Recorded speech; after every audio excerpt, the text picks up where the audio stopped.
negara Australia. Ya, ini kan banyak yang nanya nih, Australia ya. Saya bacakan ya untuk Australia nih, ya. Komponen besaran biaya penempatan pekerja migran Indonesia yang ditempatkan oleh perusahaan penempatan pekerja migran Indonesia P3MI ya untuk jabatan CIP ya kepada pemberi kerja berbadan hukum di negara Australia ya. Oke. Sama tadi pemeriksaan kesehatan, saya udah nggak ulangi lagi ya.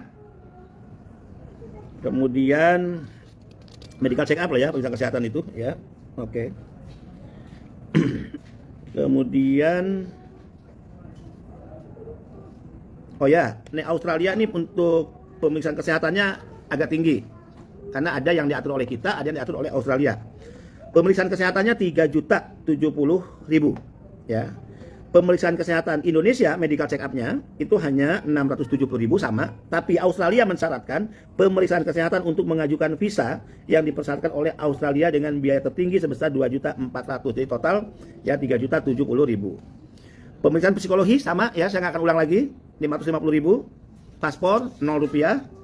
Kemudian kepesertaan jaminan sosial BPJS TK yaitu ya untuk sebelum 37.000, selama dan setelah menjadi PMI 656.500 ya, total 694.000. Kemudian pengurusan perjanjian kerja, nah ada pengurusan perjanjian kerja ya, itu 2.028.800 atau Australia dolar ya, 200 Australia dolar. Ini tidak dibebankan pada PMI ya untuk biaya pengesahan perjanjian kerja, dibebankan kepada pemberi kerja. Ingat nih, jangan mau dibodohi ya oleh siapapun.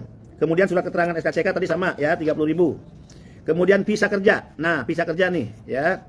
Visa kerjanya ini cukup tinggi memang ya, yaitu 1.455 dolar Australia ya. Yaitu sebesar 14.759.500 sobat migran. Transportasi dalam negeri sama, tadi Jawa 500.000, luar Jawa 2 juta. Ya, kemudian tiket keberangkatan 15 juta Australia ya. Kan bukan terbang ke apa? Ke Makassar nih. Kemudian jasa perusahaan ya, jasa perusahaannya 14 juta, tapi bukan beban PMI kalau jasa perusahaan ya.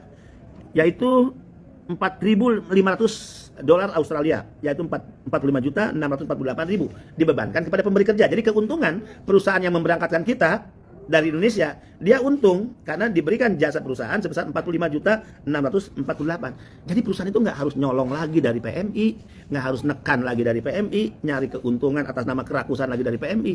Ini semua diatur, mana yang diberikan oleh perusahaan di mana kita bekerja atau pemberi kerja, mana yang menjadi kewajiban pekerja migran.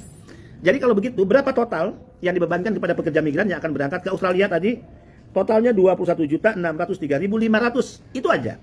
Ya, kemudian sebesar 62.676.800 total itu menjadi beban pemberi kerja, ya.